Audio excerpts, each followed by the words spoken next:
This is the first screen you'll see when you start the game. Now, it can be a little bit intimidating, but don't let that scare you.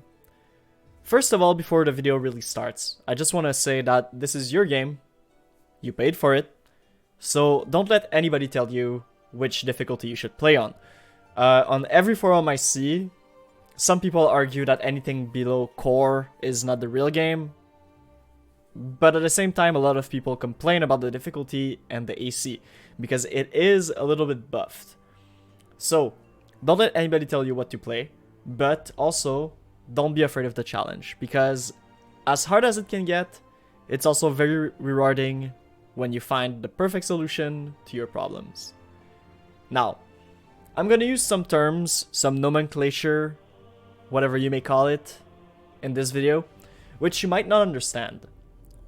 For this reason, I have a guide that's like an hour long on everything I'm gonna talk about, and how the game is played, and some tips and tricks that can help you deal with everything. So before anything, if you're scared but you want to learn more about the game, feel free to go watch this. The link is in the description below. But without further ado, let's get into it. Now, this game has a lot of difficulties. Most of them will revolve around their counterparts in the pen and paper experience.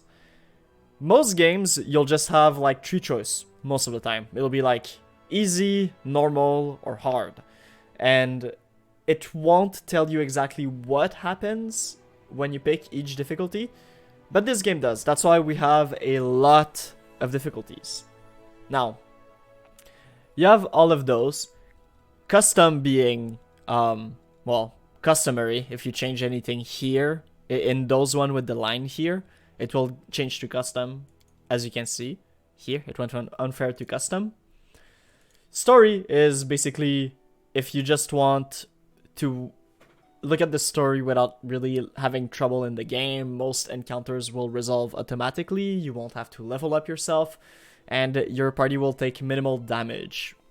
It's good if you're kind of scared of the game, but you really want to see the story. You won't ever get stuck on story or anything. Before I go further, also, it's important to note that at any point in the game, you can change the difficulty. It will change everything with the difficulty, but you can change it whenever. I know for sure there is one part in the early game that is very annoying, and most of those who played the game know what it is. I was playing on core, and I changed the game to normal difficulty to do that single part, and then I put it back on core. That also allows the achievement to stay on core, from my understanding, because I don't have it modded right now or anything, and I still managed to get all of the achievement on core difficulty. So don't be afraid of that as well. Now, casual is gonna be a little bit harder than normal, and we can see here exactly what changes in the thing. So the enemy stats are going to be a bit higher. Your party is going to take a little bit of damage. Your dead companion won't raise immediately after combat, but they will have Death's Door, which means that whenever they die, you get a debuff that doesn't really do anything. It just tells you that whenever you're going to die again, that's the end for that character. Without Death's Door, they just die automatically, and then you need to resurrect them, which can be quite costly in the beginning. Most likely you're gonna reload at that point if you're still in the beginning. After like level maybe 7 or something, you get access to it. It's much more easier to revive them, but until then it's gonna be quite hard. So maybe if you're struggling in the beginning and you're sick of reloading, you can just switch Death's Door on. It's really gonna help you, and the debuff resets anytime you rest in your big city that clears the corruption, which is something that I talk about in my guide. But besides that, nothing really changes. On normal difficulty, now you can see the number of enemies stays the same. The damage to the party elevates quite abruptly. It nearly doubles. And you auto level ups only your companions, not yourself anymore. So you're gonna have to level up yourself up. the enemies are slightly weaker, but not too much. Now, I would argue that normal is the way the game is meant to be played if you like the pen and paper experience. Going into Pathfinder, I have not played it too much on pen and paper. I'm mostly a D&D sort of guy. But from what I understand, the core difficulty has been buffed because you do get extra power in this game. That means that the core difficulty is going to be harder than the core pen and paper difficulty, from what I feel. So if you're a pen and paper fanatic, and please let me know in the comments if you are, and if that just insulted pen and paper or whatever. But so far, I think this is the way to go. The critical hits are weak, so maybe you can tweak a few things, maybe put this to normal. There is Death's Door, because most DMs won't want to murder their party right away, I think. Dead Companion don't raise after combat though, so it's not that easy. You don't remove negative effect on rest, but you do remove controlling effect after combat. Controlling effect means that essentially mind controls and whatnot will persist after combat most of the time, so you need to kill them yourself or to dispel the magic off of them. This will automatically do it, so you won't have that problem. The auto level will be companions. If you're a pen and paper fanatic, you might want to level up everybody by yourself, so you can just switch that to off right away. The enemies are moderately weaker enemies. Now, once again, that's not to dunk on pen and paper. It just means that the game itself, as of right now, because you do get special powers with the mythic paths, will make the enemy stronger so that you just don't steamroll through the game, which is cool. But you can tone down the enemies if you want a more pen and paper experience, because those powers don't come until after quite a bit, and the early game is still a struggle, so you can, whenever you want, you can just change this. The damage to the party is going to be slightly lower, once again, slightly lower. Standard amount of enemy increased will just mean there is more enemies, but that's basically just a little buff on them. And yeah, the additional spells, party speed depends on your carrying weight, weather effect, and whatnot, will stay like that, and you can also retrain. One thing, they added this not too long ago. On higher difficulty, you cannot retrain. So, someone might look at this difficulty right now and be like, oh, that's custom, but that's actually normal. And I invite you to play on whichever difficulty you think is a bit harder than what you'd like, but then tweaking it to the lower, like tweaking it downwards a little bit. I think that's like the most challenging way to play the game, and it's also the most rewarding one.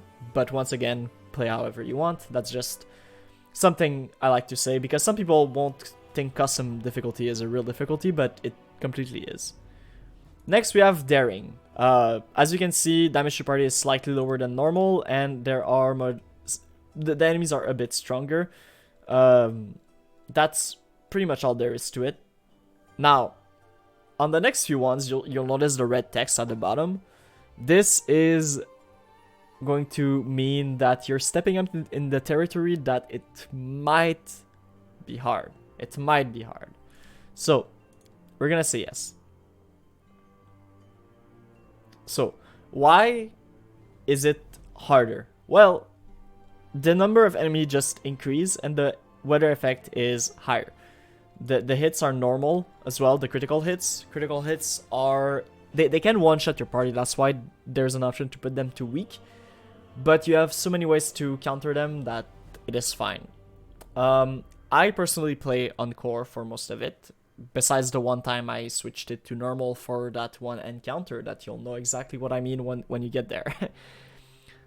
Core overall is pretty good. It's challenging. You need to use most of your spell. You need to dispel the enemy, which most people won't do. And you need to use your spell and your crowd control to the fullest of its ability. Now, I find it sometimes a bit easy, but at the same time, the game is enjoyably fun when it's easier a little bit, because you are this mythic creature. Like, demons should not be that strong compared to you. Now, if you want to go harder, you can go on hard. What does that change? Well, additional enemy behavior. What does that mean is some enemies will not go all out, or they'll be less buffed than they should be. This is great. I mean, it adds a level of complexity, and I felt like going on hard, maybe. Probably on my future playthrough, or maybe I'll just change it for the rest of my games. Who knows? But it is pretty fun. As well as like the enemy stat adjustment, they're gonna be slightly stronger, but like that's not that important at this point in the story. I think I'm pretty good where I am. None means they're gonna be, once again, slightly harder than usual. And then we have unfair, which... Okay, so unfair, the thing is that it will double the damage your party takes, which is kind of crazy. But the rest is pretty the same. Now, those options with the fine line on the side will affect the difficulty if you change it. As you can see, this will make it on... this will put it on custom, which there's no bad thing about custom. It just lets you personalize every single thing. Now, if we scroll down at the point where the line stops, we'll see a few options. Now, this will not change the difficulty, so far as I'm concerned. You can show tutorial or not. If you're new, obviously, put it on, but if you're used to the game, put it on off. Immersive mode, I've never tried this. It disables almost all the interface hints in combat. So basically, you won't see the line of sight, you won't see a lot of things. I think this is just gonna mess you up more than anything. I would leave this on off, but you know, you do you, my dude. The last Azanti mode basically makes this an Iron Man. You only have one save. So what that means is you won't be able to take back choices you did much before. Is that good? Is that bad? I mean, it's pretty cool, honestly. Also, whenever you die, I think this is the end. So, yeah. But it's pretty fun. I tried one run and I stopped halfway through because I just don't have the time for it, but go for it if you want. Only skill user receives skill check experience. Now, I believe this ups your overall experience for yourself, I think. If you do most of the checks. It's not that big of an experience. The ending is, at the end there's a few ones that are very big. Overall, I would just leave this off. But you know, if you want to be really hardcore, go for it. But honestly, even in my D&D games, the pen and paper experience, this would stay at off. Only active companion receive experience. Now there is a few glitch you can do with those two things, right? But I'll talk about this option more because that's what I know. So this option, the funny thing about it is that it caps at 6. That means that whenever you're at 6, you won't... So if you turn this on or off at 6, it won't change anything. Under 6 though, like at the beginning, or if you have a party that's like 2 to 4 to like 5 people, this can come in handy. So yeah, that's a cool thing to consider. You will reach max level earlier. The ending of the game won't be as easy, I think, but it's still pretty cool. The few cheeses I think of early game is you can leave the beginning place at like a few level higher if you switch them on and off at the right times, but I never really got into it. But that's something you can search for yourself. And then the crusade management and the crusade mode. Look, crusade, some people like it, some people don't. I find it fun. Maybe it's a bit too omnipresent in the game, but at the same time, you're leading an army, which is the setting of the game. Sorry for the spoilers if there is any. You're leading a big ass army through demon infested territories, and like it just makes sense to have the crusade on. But it can be harder. If you're coming from Kingmaker and you hated the kingdom management, don't worry, this is much better. Much, much, much, much, much better. And that pretty much does it for the difficulties. Now, I'm just gonna rank those, like rank the difficulties, you know. I think story is like pretty good if you're new to video game in general, and you just want the story. I know, like, whenever my girlfriend will play the game, maybe she's gonna want to play on story or casual, which is not any problem. She does game quite a bit, just not those kind of games. And the whole system is pretty hard. So if you're new to RPGs in general, I would suggest story or casual, depending on how you want to go. You can always tweak those numbers here, if there is anything. If you're pretty good at, if you're somewhat well versed in RPGs, you played your fair share, you know a little bit about Dungeon and Dragon, about Pathfinder, about the pen and paper experience, I would suggest normal maybe.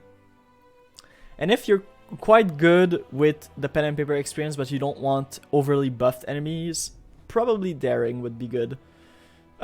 Anything higher is gonna be like if you're well experienced in RPGs in general, or if you know the Pathfinder system a lot, or if you're ready to do a lot of reading, then any of the other ones might be good for you. But unless you really want to go this way, I would suggest probably daring be the stopping point. The game also does suggest that. Core and hard don't really change much on each other. I'll probably play on the hard from now on.